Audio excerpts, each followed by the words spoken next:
Ao longo destas semanas, e serão várias semanas, nós vamos estudar com calma este texto que temos no Evangelho de Marcos. Mas ao longo destas semanas nós iremos estudar de forma sequencial, expositiva, todo o texto deste Evangelho e seremos levados constantemente a pensar sobre quem é Jesus e o que é que significa seguir este Jesus. Embora, como nós falamos na semana passada, e apenas um ligeiro recap, um ligeiro recapitular daquilo que nós falamos como introdução a este Evangelho de Marcos. Embora o livro seja tecnicamente anónimo, há uma unanimidade na Igreja Primitiva que atribui este escrito a João Marcos. João Marcos, que era próximo de Pedro, tão próximo que foi o intérprete daquilo que é considerado como as memórias do apóstolo Pedro, este Evangelho. Ele era filho de Maria, Maria de Jerusalém, não a Maria que habitualmente nós falamos, Maria, mãe de Jesus, mas não. Ele era filho de Maria de Jerusalém, ele era primo de Barnabé, que nós vamos ver à frente, companheiro de Paulo em viagens missionárias, e Marcos também foi companheiro destes dois. Ele foi escrito essencialmente para cristãos gentios, ou seja, cristãos não judeus, em particular aqueles que estavam na igreja em Roma. A maioria dos estudiosos apresenta a década de 60 depois de Cristo, muito provavelmente entre 64 e 68 depois de Cristo, a data de escrita deste Evangelho. Uma vez que mais à frente veremos no capítulo 13, Marcos, ele narra a profecia da destruição do templo, sem dar sinais de que ela já tivesse acontecido. E essa destruição do templo ela vai acontecer no ano 70 depois de Cristo, onde Jerusalém será destruída, completamente arrasada pelos romanos. A igreja, nesta época, estava num momento de crise dramática. Era vida ou morte. No ano de 64 ocorreu, como falámos na semana passada, o grande incêndio de Roma, e o imperador Nero culpou os cristãos, e isso desencadeou uma perseguição feroz e atroz aos cristãos. Então, ser cristão era um atestado de óbito naquela época. Os cristãos eles eram atirados às feras, eles eram crucificados. Então Marcos está a escrever para uma comunidade sofredora, uma comunidade que está assustada e que precisava de saber que o Jesus que eles adoravam possuía um poder absoluto, muito superior ao poder do imperador ou ao poder do império. O Evangelho de Marcos ele é marcado por uma pressa divina. Não há tempo a perder. O reino de Deus chegou e a resposta tem de ser célere.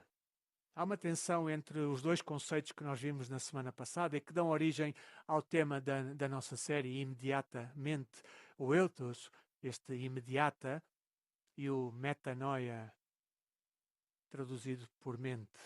E quero desde já fazer aqui uma ressalva. No outro dia comentava com a minha esposa, ao estudarmos o texto e ao vermos o original, e hoje, graças a Deus, temos ferramentas informáticas que nos permitem até ouvir a expressão original na língua original, no grego. E eu comentava com a minha esposa e dizia quão mal nós falamos grego. Mas eu não me considero, nem tenho essa pretensão de que entendam que eu sou um estudioso do grego, mas naturalmente quando nós estudamos a palavra, principalmente no Novo Testamento, nós temos que ir procurar o significado original da palavra no grego, assim como também no Antigo Testamento, o hebraico, as línguas que são originárias, que dão origem que estão na origem do texto escrito. E só uma ressalva, portanto, relevem o meu mal grego, mas eu creio que dá para nós entendermos o propósito de nós utilizarmos estas expressões nos termos originais. Então, este advérbio eutos, ele é usado 40 vezes, ou mais de 40 vezes no Evangelho de Marcos, e ele está constantemente a narrar ação, ação, ação. Contudo, esta rapidez de ação de Jesus, ela leva-nos sempre para uma mudança de mente, esta tal metanoia, esta reorientação radical da nossa mente. Então, no passado domingo, nós compreendemos que o Evangelho, esta invasão das boas novas de Deus na história, ela começa quando nós reconhecemos quem Jesus realmente é. Jesus é o Filho de Deus. Então nós precisamos de perceber como é que Deus preparou o início do ministério do seu Filho. Então hoje vamos debruçar-nos sobre a fundação necessária, os alicerces necessários, a base necessária para que o reino de Deus se estabeleça em nós. E vamos ver que antes de Deus usar um servo, ele trata de preparar o seu coração. Quando um exército prepara um soldado de elite, os marines, não é? Os fuzileiros, os comandos, para uma missão, seja ela uma missão de guerra, seja ela uma missão de resgate de alto risco, o que é que ele faz? Ele aluga hotéis de 5 estrelas, coloca todo o batalhão lá dentro e diz, ok, estejam agora aqui a desfrutar destes spas, destes ginásios, destas condições cómodas que o hotel vos apresenta. É isso que ele faz? Não. Nem sequer trabalha muito a questão de toma lá este manual e lê como fazer. Ele pega e leva ao limite. Ele leva cada um dos soldados ao limite absoluto no campo de treino. Frio, a fome, a exaustão, pressão psicológica extrema. Isto é com o objetivo de quê, meus irmãos? Não é para destruir. É para o aprovar, para o forjar, para garantir que ele, na hora certa, na hora de salvar vidas, ele não vai quebrar. O Espírito Santo levou Jesus ao deserto, para o campo de treino. Onde nós falhamos e cedemos à tentação, o nosso Salvador, Jesus Cristo, ele venceu. Se estás num deserto hoje, e eu acredito que estejas, um deserto de alguma forma, confia naquele que não quebrou, confia naquele que não cedeu à tentação, para que com os olhos nele possas viver no alvo. Nós vivemos um tempo especial. Vivemos o Kairos, o momento oportuno, o momento decisivo de Deus, que exige de nós uma resposta imediata. Este fundamento espiritual do reino, ele não começa em palácios, mas como vamos ver, estes alicerces espirituais, eles começam lá no deserto. Irmãos, vivemos numa cultura que só celebra resultados rápidos. Nós queremos sucesso imediato. Nós queremos respostas imediatas. Queremos vitória sem o processo. Mas Deus não trabalha assim. Deus trabalha de forma diferente. Antes de começar o ministério público de Jesus, Deus conduziu o seu filho por um caminho de preparação profunda. No texto de hoje, Marcos apresenta-nos uma personagem nova, João Batista. João Batista, filho de Zacarias e Isabel. Esta Isabel, ela é designada como parente de Maria, mãe de Jesus. Esta sim, a mãe de Jesus. Mas a relação exata entre elas é algo imprecisa. O termo grego, que eu vou mais uma vez dizer e que provavelmente estarei a dizer da forma errada, mas o termo grego que é sugenis, ou sugenis, da mesma linhagem. O significado é da mesma linhagem. Ele é demasiado genérico. É quase como ok, são relativos, são parentes, são familiares. Portanto, não há aqui uma definição exata do grau de parentesco. Mas a interpretação mais provável, e ela é sustentada há séculos, é que Isabel e Maria, elas eram primas. o que significaria então que Jesus e João Batista também partilhariam deste mesmo grau de parentesco, ainda que um pouco mais distante. João Batista, ele é a voz no deserto, é a voz que prepara o palco para a entrada do Rei Jesus. Nestes breves 12 versículos que nós já lemos hoje, Marcos leva-nos numa viagem, e é uma viagem alucinante, desde o deserto da pregação de João, passando pelas águas do Rio Jordão, até ao embate violento de Jesus com Satanás. O reino de Deus ele irrompe com urgência, como temos vindo a falar. E este texto ele mostra-nos três fases essenciais na manifestação do nosso Salvador.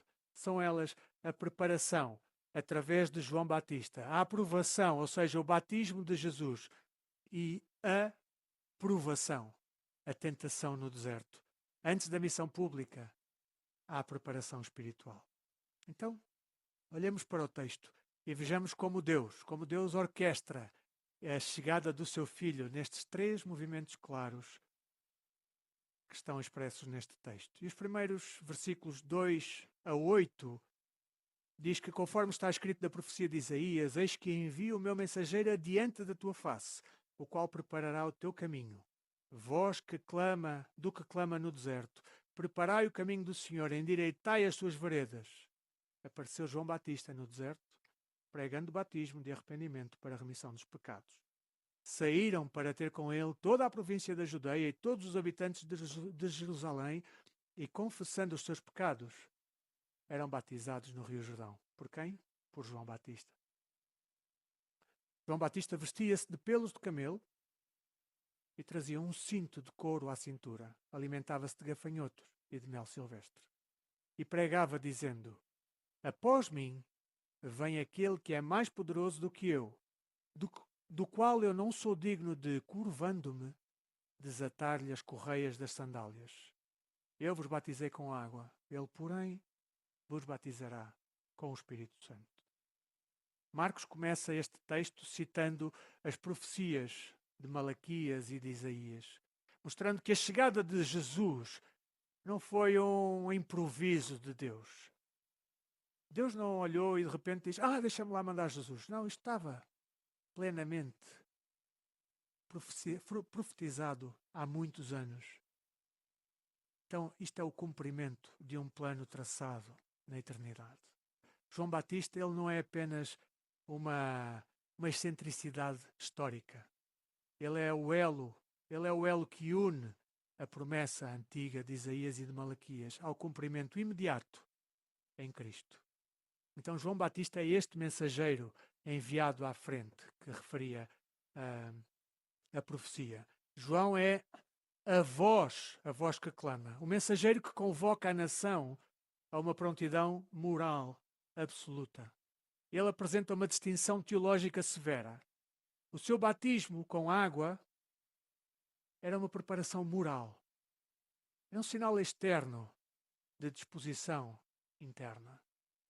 Entretanto, João aponta para uma transformação espiritual muito mais profunda. Nos tempos antigos, antes de um rei visitar o seu território, eram enviados batedores para reparar as estradas, para tapar os buracos, para remover pedras, para aterrar os vales, para retificar curvas, para corrigir as imperfeições, para que o rei pudesse passar sem qualquer problema. João faz exatamente isso. Sendo que a estrada que ele está a cuidar, é o coração do povo. Ele prega o batismo de arrependimento para a remissão de pecados. E aqui apenas uma comparação. Ao contrário dos essênios, estes essênios eles isolavam-se no deserto, esperavam o fim em comunidades fechadas e puristas. João clama no deserto para convocar uma nação para o espaço público, não para o isolamento. Ele desafia o orgulho dos fariseus, desafia o ceticismo dos saduceus, exigindo que este arrependimento seja visível na nossa vida, na forma como vivemos. Meus irmãos, nós já vimos isto na semana passada, mas este arrependimento, esta metanoia, não é um simples derramar de umas lágrimas emocionais. É uma mudança radical de mente. É uma mudança de estilo de vida. É passarmos a viver no alvo. Confundimos tendencialmente arrependimento com remorso. O remorso ele é uma ressaca emocional. É sentir-nos mal porque as consequências chegaram. A metanoia, contudo, ela é a reorientação total desta bússola. É a mudança da nossa mente. É alterar o destino da nossa vida. Preparar o caminho para Jesus nos nossos dias não é realizar atos, rituais. É permitir que Deus remova todos os entulhos do nosso ego que aplana as montanhas da nossa autojustificação. João era humilde. João Batista, ele era humilde. Ele sabia que o seu batismo era apenas em água. E ele aponta para quem? Ele aponta para aquele que iria batizar com o Espírito Santo. Confessando que ele próprio não era digno nem sequer de desapertar as sandálias deste que viria à sua frente. E esta tarefa, meus irmãos, é significativa porque o ato de desapertar as sandálias, ele era entregue aos escravos mais baixos. Não mais baixos em estatura, mas mais baixos na estratificação social. Então João adverte que este rei que vem, ele traz consigo uma dualidade. Ele traz o batismo com o Espírito Santo para a regeneração e traz o batismo com o fogo para julgamento divino. A urgência da metanoia está aqui.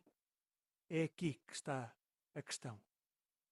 Ou nós somos transformados pelo Espírito, ou então, em consequência, somos consumidos pelo fogo da justiça.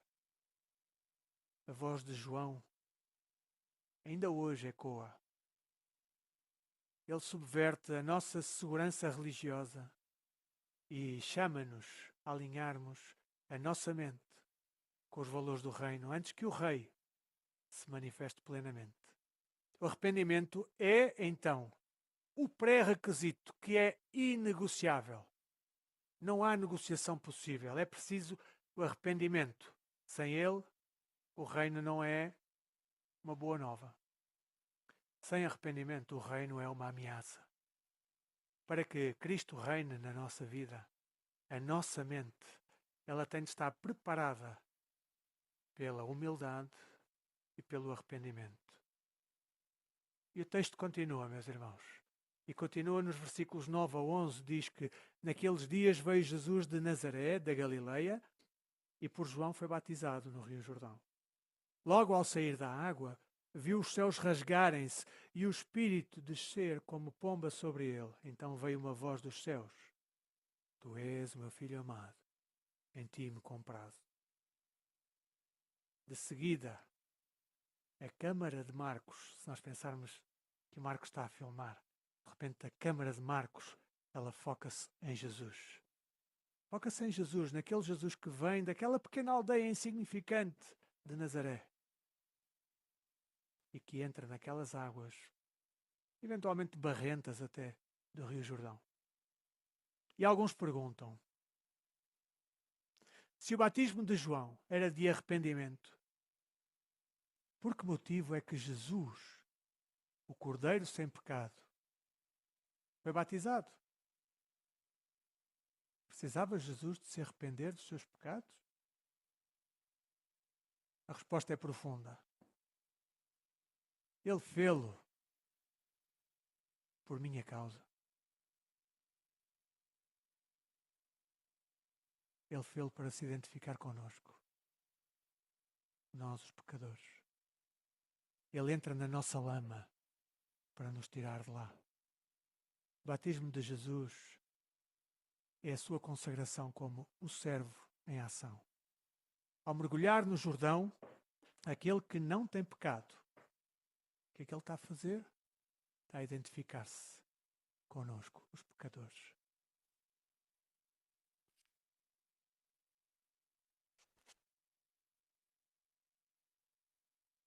Irmãos, a cena do batismo. A cena do batismo de Jesus em Marcos, ela é marcada por uma violência graciosa. Ao sair da água acontece algo maravilhoso. Os céus rasgam-se. Este termo no original é mesmo rasgam-se, rasgados, fendidos. É um termo violento. É um termo definitivo. E curiosamente é o mesmo termo usado para o véu do templo que se irá rasgar quando Jesus morre na cruz. Este termo sugere uma ruptura definitiva. Deus rasga o véu do silêncio para nunca mais se calar. O Espírito Santo ele desce como uma pomba, sinalizando o início de uma nova criação sobre as águas do Jordão. E o Pai fala o quê? Tu és o meu filho amado, em ti me comprazo. Isto que é que se traduz? Traduz-se no autenticar. Deus está a autenticar a identidade de Jesus antes de qualquer milagre. Deus está a emitir o cartão de cidadão divino de Jesus. Aos 30 anos de idade, Jesus apresenta-se no Jordão. Este é o marco zero da sua missão pública como o servo perfeito. No batismo, a Trindade manifestou-se com uma clareza avassaladora. O Filho submeteu-se, o Espírito desceu e o Pai proclamou. É a Trindade em perfeita harmonia. Repara na ordem divina, a declaração de amor do Pai. Tu és o meu Filho amado. Esta declaração, ela ocorre, ela acontece antes mesmo de Jesus pregar um único sermão, de curar um único doente. O Pai afirma o seu amor e a sua aprovação por ele. Jesus recebe a sua identidade. Jesus não trabalha para ser amado. Ele trabalha porque é amado. Esta é a fundação da sua segurança antes de vir a enfrentar o deserto. Para nós, irmãos, como discípulos, esta é a libertação da exaustão. Nós não trabalhamos para sermos amados. Nós trabalhamos porque já fomos amados. Amém? A aceitação, ela precede a missão. A tua identidade não é aquilo que tu fazes, mas é o que o Pai diz a teu respeito. O desafio é nós abandonarmos esta força constante em nós de querermos provar a nossa identidade pelo desempenho. Esta busca exaustiva por aprovação através do sucesso ou até através da religiosidade e descansarmos na identidade do Filho amado. Se hoje procuramos segurança nas credenciais humanas, o batismo de Jesus ele é a assinatura digital definitiva de Deus. Pensa nisto como uma validação de identidade. A voz do céu, ele é o registro imutável daquele que é Jesus. Ele garante a sua autoridade antes que Jesus venha a realizar qualquer milagre. A aprovação recebida no Jordão, ele é o único combustível capaz de sustentar alguém que passa na aprovação do deserto. O nosso valor não vem daquilo que nós produzimos, o nosso valor vem daquilo que nós somos em Deus. E logo, imediatamente, o Espírito impeliu para o deserto, onde permaneceu 40 dias, sendo tentado por Satanás. Estava com as feras e os anjos o serviam. Marcos usa a sua palavra favorita. Logo, eutos, imediatamente, o Espírito impeliu Jesus para o deserto. Não há aqui um hiato entre a voz de amor do Pai e o campo de batalha. Oh, meus irmãos, que contraste.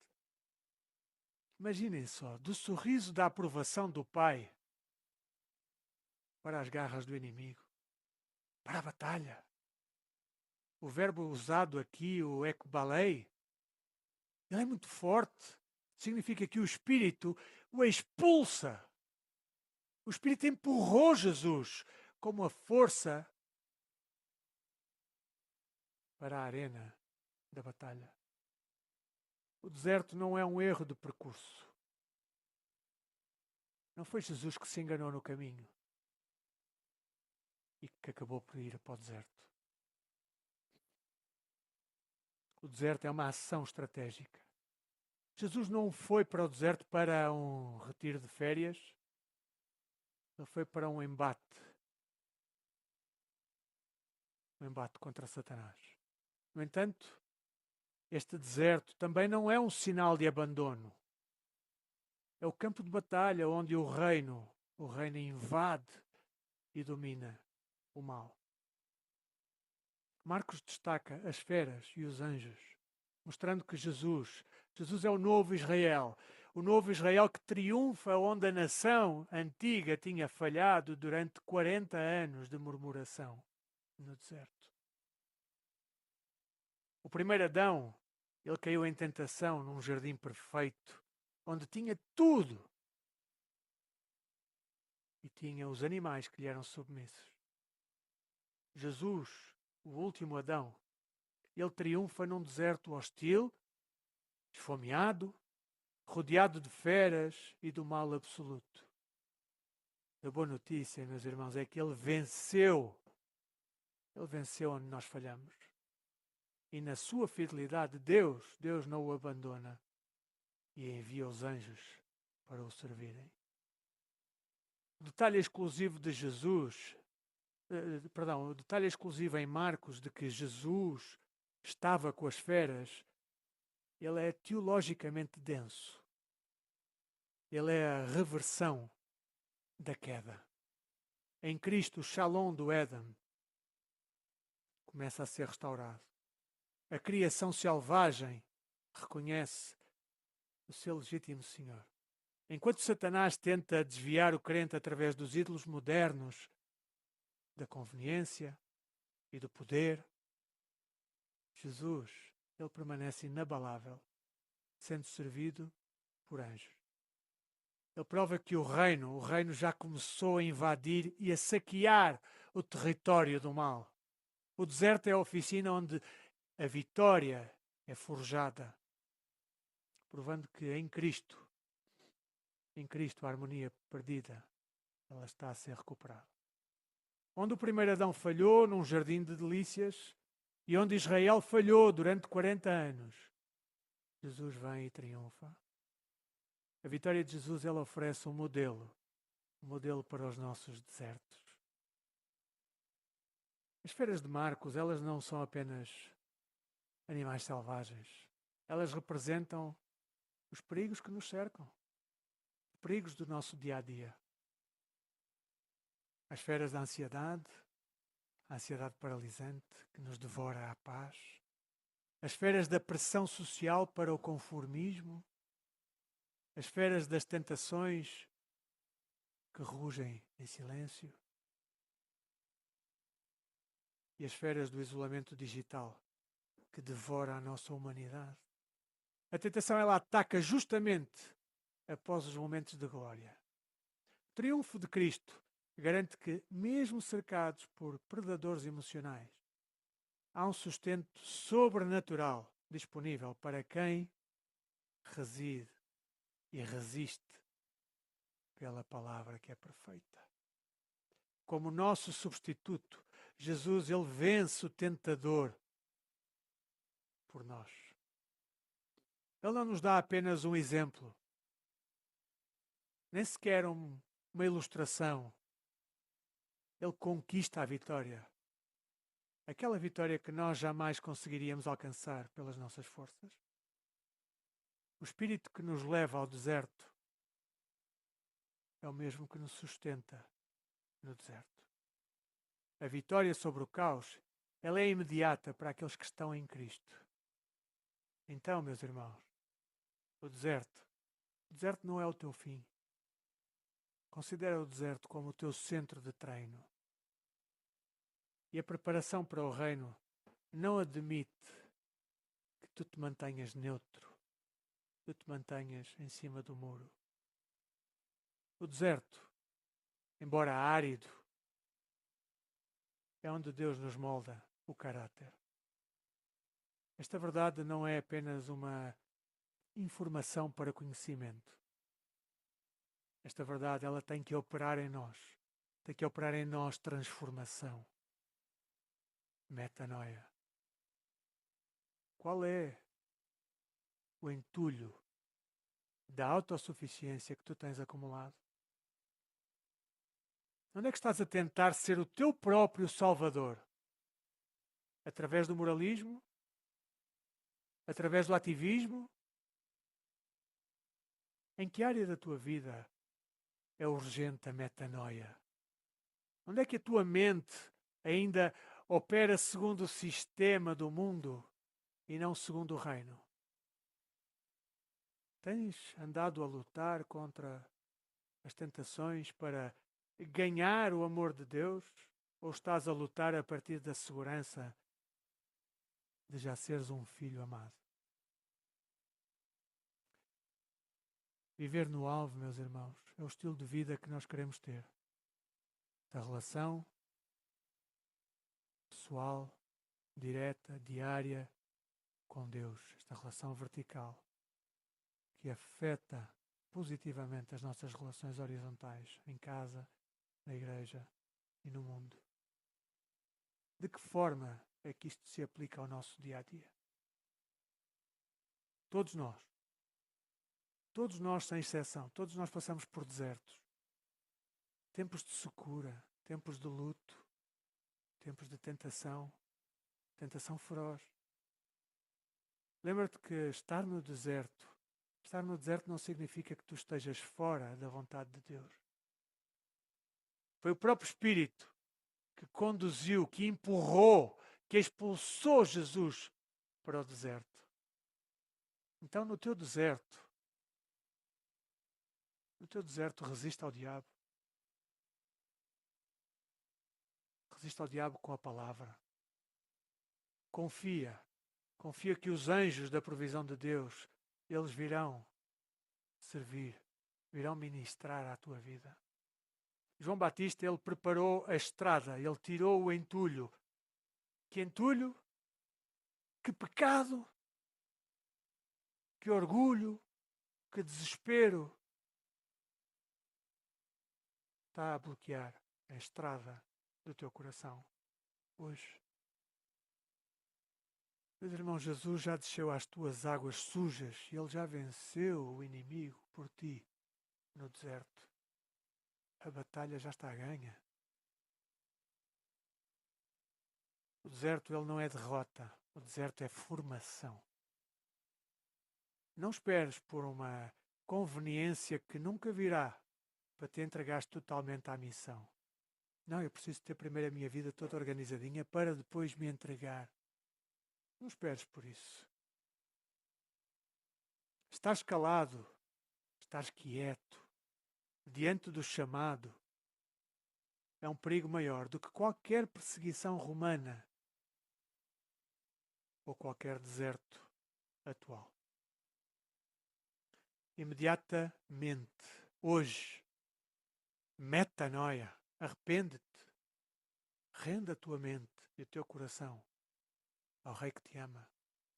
No silêncio do deserto, a alma é fortalecida contra o ruído deste mundo. Que os teus momentos de deserto, meu irmão e irmã, que os teus momentos de dificuldade possam ser vistos possam ser encarados por ti não como um abandono, mas como o tempo em que Deus está a treinar-te para a vitória. Então, é preciso que nós estejamos prontos. O reino de Deus, ele não pode esperar.